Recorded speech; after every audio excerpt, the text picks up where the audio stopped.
فروخت کر کے پیسے کما سکتے ہیں؟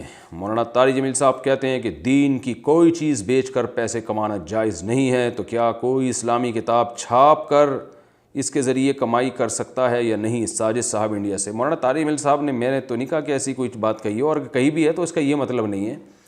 اس کا مطلب تو یہ ہے کہ کسی کو یعنی جو دین کی بات کو بیچنا، یعنی جیسے یہود کیا کرتے تھے کہ شریعت میں تحریف کر دیا کرتے تھے پیسے لے کر، تو شاید ان کی مراد یہ ہوگی۔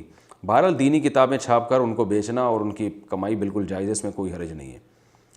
بہن اور بھائی کو کب زکوٰۃ دے سکتے ہیں؟ بہن اور بھائی کو زکوٰۃ کن صورتوں میں دے سکتے ہیں؟ بہن کے پاس سونا نہیں ہے اور ان کے شوہر کے اوپر بھاری قرضہ بھی ہے، اگرچہ ان کے گھر پر موٹر سائیکل بھی ہے اور ضرورت سے زیادہ اشیاء کی قیمت بھی 40,000 یا اس سے زیادہ ہے، کیا اس صورت میں بہن کو زکوٰۃ دے سکتے ہیں؟ خالد صاحب پشاور سے۔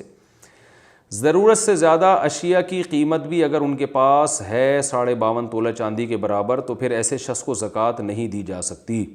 لیکن ضرورت سے زائد چیزیں وہ ہوتی ہیں جو پورے سال میں استعمال میں ہی نہ آ رہی ہوں۔ اگر کوئی بھی چیز سال میں استعمال میں آتی ہے تو وہ شریعت میں ضرورت ہی میں داخل سمجھی جاتی ہے، لہذا بہن کے پاس اگر ایسی چیزیں ہیں جو پورے سال استعمال میں ہی نہیں آتی ہیں اور ان کی ویلیو 52.5 تولہ چاندی سے زیادہ ہے، تو پھر ان کو زکوٰۃ نہیں دے سکتے۔ لیکن ان کی ویلیو تو 52.5 تولہ چاندی سے زیادہ ہے، مگر قرضہ ان بہن کے اوپر 52.5 تولہ چاندی سے بھی زیادہ قرضہ ہے، تو پھر بہن کو زکوٰۃ دے سکتے ہیں۔ ایسی صورت میں پھر وہ اپنے شوہر کو زکوٰۃ کے ساتھ تعاون کریں تو ان کی مرضی ہے، بہن کو بہرحال ایسی کنڈیشن میں زکوٰۃ دی جا سکتی ہے۔